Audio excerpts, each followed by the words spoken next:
bahwa JIS itu dibangun untuk kepentingan masyarakat banyak ya. Sementara ini kita gunakan untuk kepentingan olahraga ya. Nanti untuk kepentingan umum lainnya akan diatur oleh Jakpro ya. Jadi kami sudah serahkan pengelolaannya kepada Jakpro dan nanti akan disampaikan oleh Jakpro kepentingan umum lainnya apa yang dimungkinkan.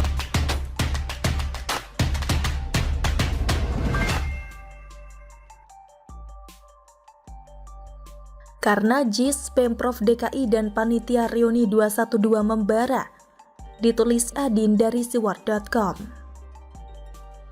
Perselisihan yang menyebabkan suasana panas sering terjadi karena perbedaan pendapat atau juga karena tempat.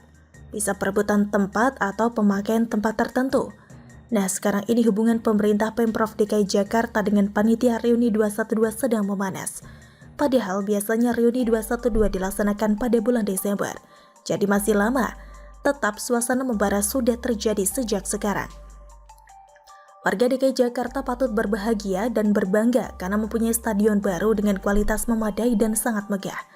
Konon, stadion yang diberi nama Jakarta International Stadium atau JIS ini menjadi pesaing berat dari ikon Jakarta, Gelora Bung Karno atau GBK. JIS mempunyai kelebihan yang membuat kagum banyak orang, bahkan dinilai lebih baik dari GBK. JIS akan dilengkapi dengan sound system canggih mendukung untuk menggelar konser-konser besar. Sound systemnya menggunakan Echo. Jadi, kalaupun nanti ada BTS, konon BTS akan manggung di tahun 2022 ini menggunakan sound yang bagus. Atap stadion buka tutup atau retractable roof. Atap stadion JIS yang bisa dibuka tutup atau retractable roof mendukung suara saat konser dapat maksimal. Sebagai informasi, sejumlah stadion dunia dengan fitur serupa yaitu Mercedes-Benz Stadium di Atlanta, Amerika Serikat. Jakarta International Stadium dirancang dengan 82.000 penonton dan bertipe stadion sepak bola modern. JIS dibangun tanpa lintasan atletik dengan tribun 3 tingkat yaitu lower tribun, middle tribun, dan upper tribun yang dirancang agar tetap dekat dengan lapangan. Jakarta International Stadium juga didesain agar terintegrasi dengan transportasi publik. Dengan demikian, ARMY dan penonton konser lain bisa menggunakan fasilitas transportasi publik untuk pergi ke konser. Dengan sederet spesifikasi tersebut, JIS menjadi buruan komunitas besar untuk menyelenggarakan acaranya. Karena dengan menggelar acara di JIS, komunitas tersebut dinilai komunitas bergengsi dan dekat dengan pemerintah DKI Jakarta. Baru-baru ini Wagub DKI Jakarta Ahmad Riza Patria mengatakan Jakarta International Stadium atau JIS belum bisa digunakan untuk kegiatan non-olahraga, termasuk Reuni 212. Riza menyebut JIS untuk saat ini difokuskan untuk agenda olahraga. Soal peruntukan JIS di luar kegiatan olahraga bermula ketika Serikat Buruh hendak melakukan May Day Fiesta. Kala itu Serikat Buruh meminta May Day Fiesta diizinkan untuk digelar di JIS. Pernyataan dari Pak Wagub ini menjadi masalah dan direspon keras oleh pihak Panitia 212. Panitia 212 mempertanyakan apakah pernyataan Riza sudah mewakili Gubernur DKI Anies Baswedan. Novel menyebut Riza bukan bagian dari 212. Adapun Riza Patria memang bukan bagian dari 212, jadi maklum saja kalau belum apa-apa sudah memberikan pernyataan sepihak tanpa tabayun atau komunikasi dulu dengan para tokoh 212.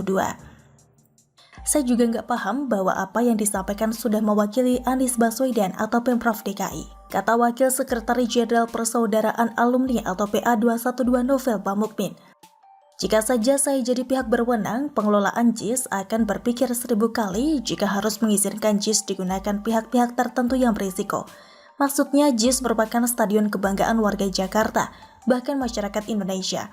Karena kemegahannya dan teknologinya, JIS akan bermanfaat untuk menggelar pertandingan sepak bola tingkat nasional maupun internasional.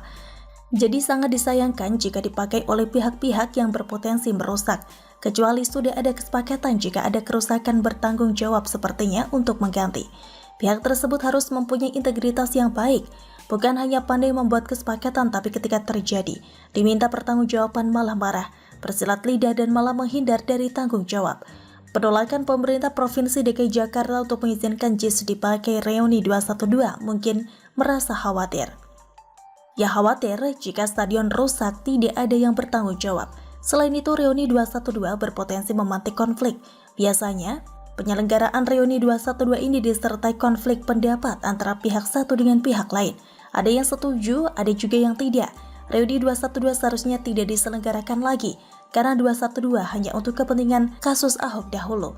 Itu pun banyak yang menilai bukan murni bela agama tetapi lebih kepada politik. Jika dilihat pun reuni 212 manfaatnya terasa kurang, malah menimbulkan kemacetan, mengganggu aktivitas masyarakat Jakarta dan menimbulkan suasana menghangat bahkan panas. Jadi sikap Pak Wagub saya kira sudah betul dan layak didukung.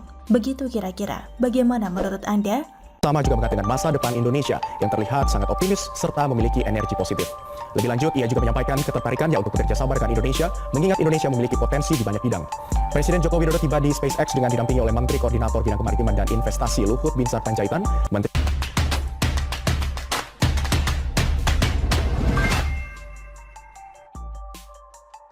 Jokowi dan Elon Musk mesra. Kok Roy Suryo dan Anies yang kepanasan?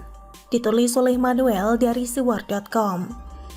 Presiden Joko Widodo pada akhirnya menutup acara pertumbuhan antara negara-negara ASEAN dengan Amerika dengan kunjungannya ke pabrik Tesla yang dimiliki oleh Elon Musk. Padahal sebelum-sebelumnya dia dibanding-bandingkan dengan Anies Baswedan yang merupakan gubernur hasil politisasi isu suku, agama, ras, dan antar golongan yang dianggap bisa berbicara dengan fasih pakai bahasa Inggris di London. Bahkan si mantan Menteri Panji yang bingung karena di Mandalika ada orang hujan yang berhasil menghentikan hujan, yakni Roy Suryo, melakukan nyinyir yang gak penting di Twitter sambil mengejek posisi Presiden Joko Widodo ketika dia berdiri kelihatan bengong di antara pemimpin dunia yang ada di Amerika.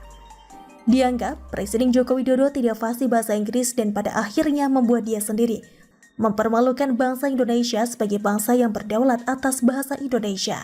Mentalitas pribumi yang minder tersebut memang sudah dibangun sejak zaman penjajahan Belanda. Orang-orang Belanda pada saat penjajahan dan VOC ada di Indonesia atau membuat sebuah stigma bahwa memang orang Indonesia adalah orang kelas 2 yang mungkin dianggap lebih rendah. Mentalitas inilah yang dibawa oleh Anies Baswedan dan Roy Suryo dalam menanggapi Presiden Joko Widodo yang ada di Amerika dan kelihatan tidak bisa fasih bahasa Inggris.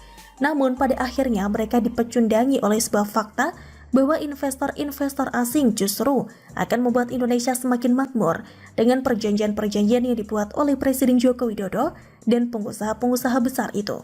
Salah satunya adalah bos Tesla yakni Elon Musk yang pada akhirnya jatuh cinta dengan Indonesia untuk melakukan investasi di dalamnya. Kita tahu bahwa kebijakan ekspor nikel di Indonesia dibatasi. Joko Widodo mengatur agar nikel mentah atau bahan baku mentah tidak boleh diekspor atau dibatasi dengan aturan-aturan yang jelas dan tetap. Dan ini akan memaksa pengusaha asing untuk melakukan ekspansi ke Indonesia, sehingga penyerapan tenaga kerja bisa dilakukan dan proporsi asing dan pendapatan mereka bisa dinikmati oleh Indonesia juga.